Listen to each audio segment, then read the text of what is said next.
How to turn off compatibility mode in MS Word. Hello everyone, welcome back to our channel, and today we are back again with a new video. So without any delay, let's get into it.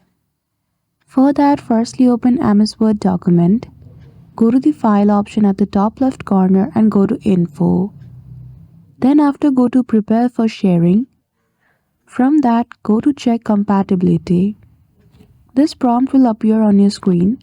Simply unselect the option of check compatibility when saving document. You will see the option at the bottom. Once you do, simply click on OK and then you're good to go. So that's it. That is how easily you can turn off compatibility mode in MS Word. So I hope you found this video helpful.